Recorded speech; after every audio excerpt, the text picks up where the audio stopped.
Bonjour, je suis Angélique, coach de vie certifiée depuis 2008. J'ai moi-même vécu l'expérience de me faire coacher et encore aujourd'hui, lorsque je n'ai pas le recul nécessaire pour clarifier ou solutionner une étape dans ma vie, je n'hésite pas à faire appel à mes mentors et surtout à utiliser au quotidien ma boîte à outils du développement personnel. C'est ce que j'ai eu envie de partager sur cette chaîne pour une vie épanouie.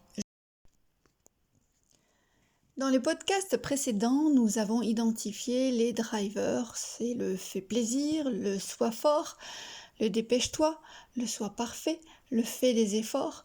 Nous avons vu comment cela nous a conditionnés dans la contrainte, alors voyons aujourd'hui comment les valoriser et en faire un atout parce que rien n'est perdu. Alors comment les utiliser comme une force, c'est-à-dire utiliser ces drivers de manière à générer de la valeur et non comme un jugement. Commence par mémoriser les forces et autorisations associées.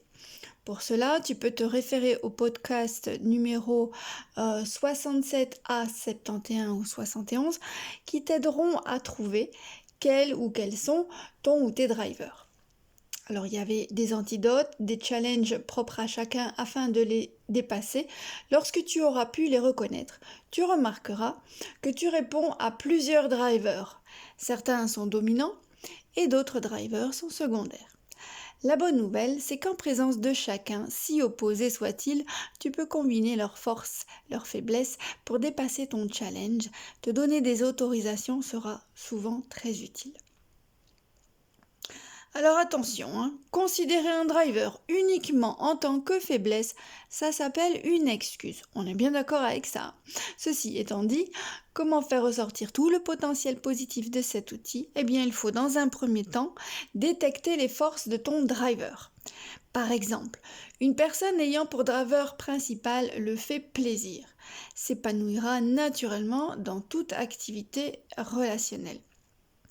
Un driver dépêche-toi excellera dans la gestion de situations de crise.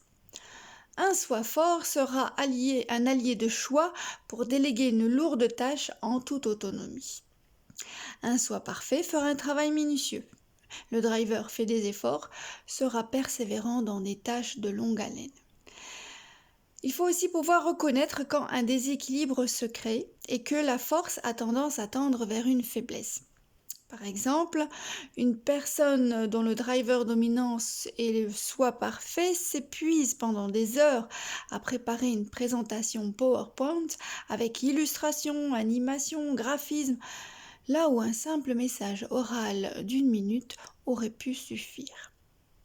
Il faut pouvoir recadrer à ce moment-là pour ne pas en vivre la contrainte et tirer parti de ses forces naturelles. Alors comment ?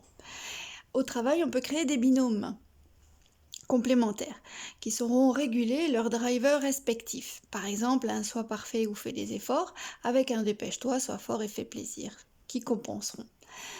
L'encourager à appliquer tes antidotes et challenges que nous avons vus dans les podcasts 67 à 71, 71. Donc lorsque tu es en difficulté, c'est important de te donner des autorisations. Utilise un cahier de développement personnel, écris tes autorisations, tu as le droit de, et inscris à la suite l'antidote que tu as eu l'occasion d'étudier avec moi sur cette chaîne. Et si tu veux aider quelqu'un, garde bien en tête que pour la personne concernée, mettre en œuvre l'autorisation associée à son ou ses drivers pourra être très difficile et contre-intuitif puisque c'est sa croyance que vous mettrez à mal. Pour l'aider, vous pouvez alors l'interroger afin qu'elle trouve les plus petits pas à tester pour mettre en œuvre son challenge sans se mettre pour autant dans une situation d'inconfort trop grande vis-à-vis de ses propres standards.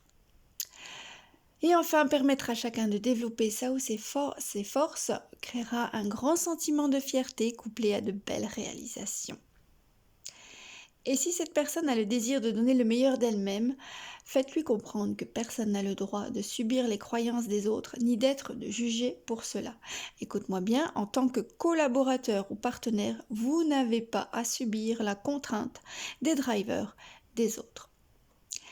Si l'un de tes messages contraignants te pénalise vraiment, pense à te faire aider par un coach ou un thérapeute. S'il ne peut pas éliminer totalement tes croyances, en prendre conscience peut te valoriser et t'aider à dépasser tes contraintes. C'est une belle aventure que celle du développement personnel. Deviens la meilleure version de toi-même en apprenant à te connaître sans culpabilité et en reconnaissant tes qualités, te donner des autorisations. Ce sont les outils que je te propose sur cette chaîne Épanouie. Abonne-toi, c'est important pour ne rien manquer. Likez, partagez. Plus on est de conscients, plus on est éveillé. À très bientôt et coach mentor.